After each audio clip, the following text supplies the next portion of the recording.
Hi guys, welcome to my channel. I'm Felix, your tutor, and today we're going to be talking about learning unit 4, right? Learning unit 4 FAC.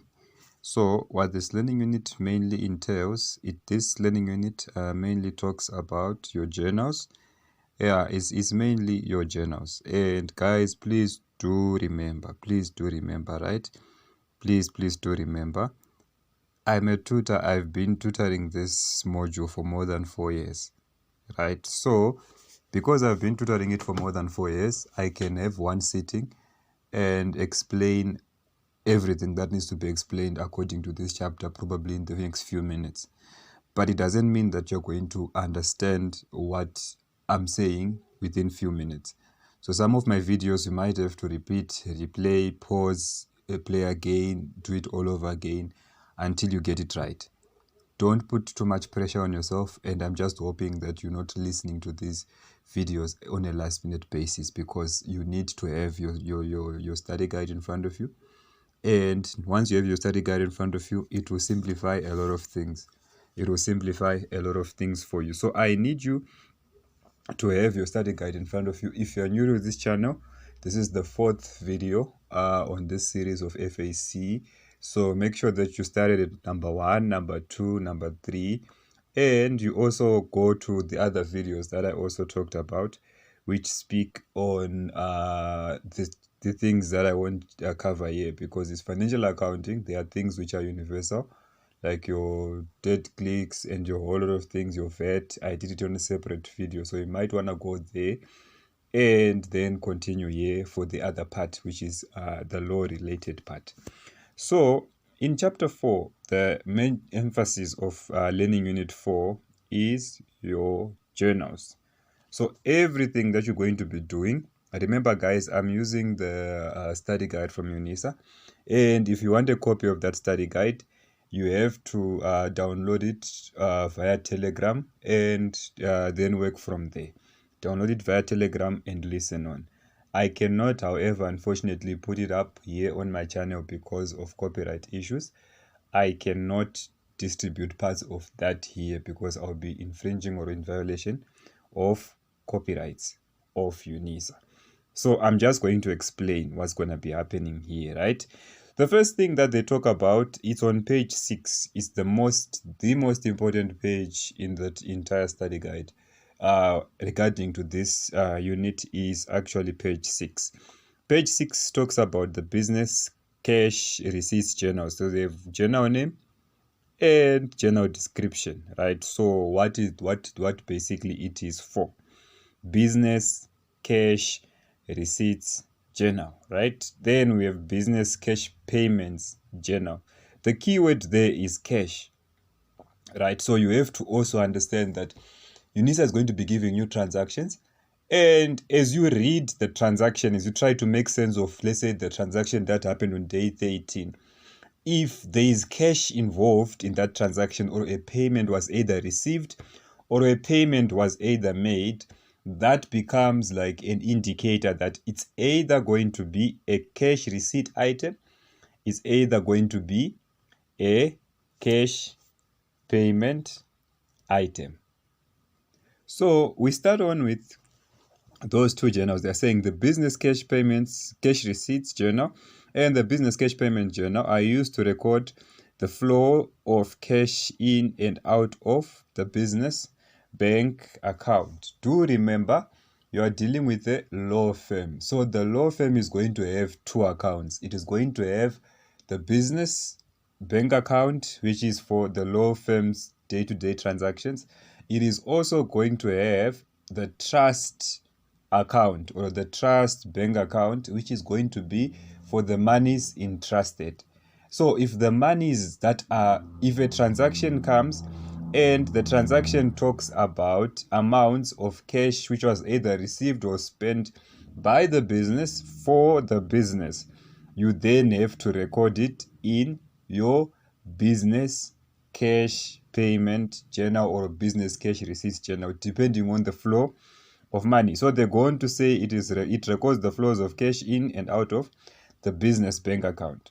So the keyword there is business, right? So meaning the transaction has to be related to the firm, not just to one individual client. So I'm talking about transactions mainly like your wages and salaries, office rent, stationery, your petty cash transactions. All those transactions, they are business related and they should be recorded in the business cash payment journal. So we go on and we have what they call the trust cash receipts and the trust cash payment journal. The trust cash receipts and the trust cash payment journal are used to record the flow of money in and out of the trust bank account. Remember, this is we're doing what do you call it? We're doing FAC for law students, meaning you are going to be entrusted with money. That's what we're hoping for in the near future, that you are going to be entrusted with money. So when someone entrusts you with their money, they usually make the deposit direct to the trust bank account, not to your own individual bank account. How these things interlink, you're going to see on the next chapters that follow. But for now, please do understand that when deposits are going to be made, let's say you are depositing money and the money is going to be held probably for a transfer of a property that's going to happen in the near future. You don't deposit that money into the business bank account. That money goes to the trust account because you are entrusted to that money. So if the monies relate to trusts, right, you see in the transaction, as you read the transaction then gives you a clue of which, okay, there was money received by the firm, but what was this money for? Was it for a service rendered? What was this money for? Was it for a client who's entrusting us? What was it for? That is going to be your pointer to tell you, are you going to use the trust cash payment or are you going to use the business cash payment, or is it going to be a trust or a business transaction? So the other thing that you have to also take note of is the sheriff journal, right? The sheriff journal is used to record claims for services rendered on credit by the sheriff. The keyword there is credit, right? So if it's not a credit transaction, you don't enter it into the sheriff's journal. Please make a note for yourself. If it's not a credit entry, you don't enter it into the sheriff's journal. Those are key mistakes that students make over and over again, and you lose marks when it comes to your ABC questions.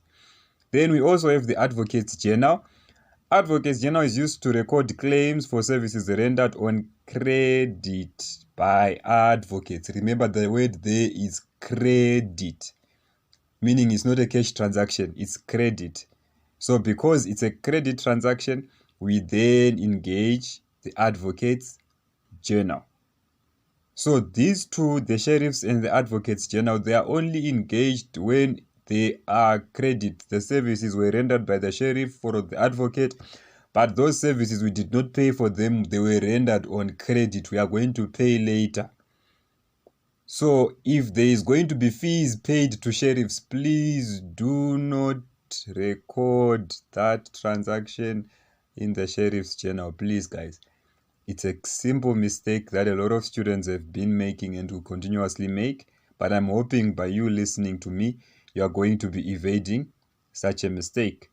The general journal is used to record those transactions that cannot be recorded in any of the aforementioned journals, meaning if there's all those transactions that you're not sure of, okay, I'm not sure if this is going to be, it's not really trust receipts, it's not really a business receipt, it's not really a sheriff transaction, then you engage the general journal. Okay, Felix, can you please give me an example? The easiest example on top of my head is an interest transaction. Let's say you have a customer who's a debtor and the debtor doesn't pay on time, right? Meaning you have to charge them interest. Where are you going to record it? Because you can't record it as a business cash receipt, it's not a cash item. You can't record it as a trust item, it's not a trust item, right? You have to record it in the general journal. You have to record it in the general journal. You purchase stationery or you purchase equipment, and you purchase equipment on credit basis. Where are you going to record it? It's not a cash transaction, it's not a trust transaction, it's not a sheriff journal, it's not an advocate journal. It goes to your general journal. So if any transaction, you can see that, okay, this transaction, if it falls beyond the scope of the business cash, trust cash, receipts and payments, trust cash, receipts and payment, advocates journal, sheriff journal. You have to put it in your general journal. So when you're dealing with the petty cash journal, saying the petty cash journal is used to record the flows of cash in and out of the business petty cash. So what is petty cash? Petty cash, take for example, you're the first person to get into your favorite retailer, AM, and you're the first customer to be served by the cashier. If you make a payment with the 200 or the new coming 500 rand note, the cashier is going to give you change. And then you'll be wondering, okay, but I'm the first person, so where did this person find the change to give me back? So that is recorded as cash float. So it's also some form of petty cash. So businesses have those small amounts that they keep on their premises to avoid a situation whereby you have to now go and buy pens with the business bank card, for instance. A pen is going for at most probably 15-20 rand, depending on when you're listening to this video. But you can't then take a business the business bank card to go and make a little payment like that, because that payment is actually going to cost you more on charges than for you to just have cash around for those small expenses, your postages, your sugar and coffee, all those small expenses that you're going to be coming across as a business. You can then make payment for them from the petty cash amount. The transfer journal, remember you're going to be transferring monies. They are going to be transfers, right, from your trust account to your business account, trust account to your business account, right? So those transactions, they are mainly going to be covered in your transfer journal, right? In your transfer journal. So really that page is the one that explains everything in its entirety. You can then continue down as they further explain what is a cash journal, what is this, what is that, what is this, what is that, right? It is then where you go and you just go and do your further reading. But go back to that one and reread and see to understand, learn to understand what will be going on there. Learn to understand what will be going on there. So the examples that they give you, they're going to show you the format. So do yourself a favor, go and also go through the examples, follow the formats that they are giving you there, and practice on it so that at least you grasp, okay, a business cash payment journal looks like this, what looks like this, what is this column, this is the sundry column, this is the VAT column, and this is the bank column, and all of those things. Just have them lined up for yourself. Just have them lined up for yourself. They go in depth explaining the trust cash receipts, trust cash journal, right?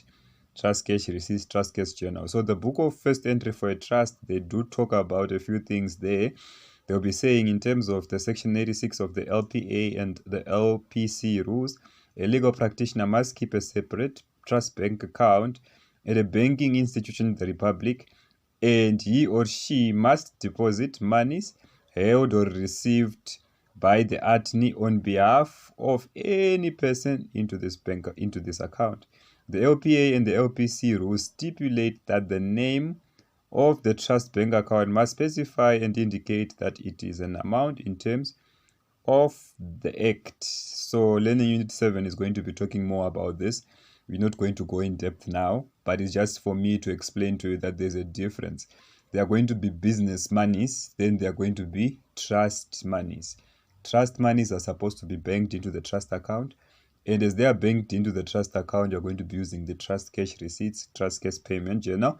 Business monies going to be banked in the business receipts and business cash payment journal. Business cash payment journal. So closing of transfers, I think I have a video on closing of transfers. It's still the same principle there, where you move your expenses to the profit or loss account, then you move them to your capital at the end of the day. So I have a video there that is going to be teaching you on that front, so you mustn't stress yourself.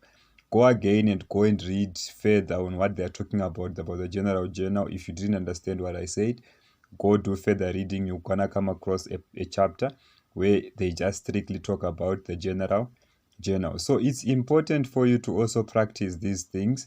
Accounting, you also grasp it through not only explanation, but also having to take time to do it for yourself. So the examples are there. Please don't read them like you are reading a novel. Do not read them like you are reading a novel. Try as much as you can to practice, as much as you can to practice, as much as you can to practice, as much as you can to practice. I've said it 4 times so that you grasp it. Try as much as you can to practice, and the more you practice, the more you're going to get better at it. There is an exercise for you, column A, column B at page 38. It is a beautiful exercise, which I wish after reading this and listening to this one, you will be able, and do go and try it out for yourself. Please do try it out for yourself, and you would assess and see how far you at. But as for learning unit 4, those are the definitions of your journals. That's how your journals look like. And make sure you remember the Sheriff Advocate Journal. You are going to be using it for credit transactions, not cash. Credit transactions. The moment it's a cash transaction, business cash receipts or a trust cash receipt account is going to be used. There are extensive examples. Please go through them and do yourself a favor. Remember to like, subscribe, and play back the video as much as you can until you grasp what they're talking about. If you do not grasp what they're talking about, remember my comment section is always open. My inbox is always open. Send me a message, send me a text, and if there is time, I can make a video for you. If there is time, I can make an explanation for you. But for now, thank you so much for your time. All the best with your studies.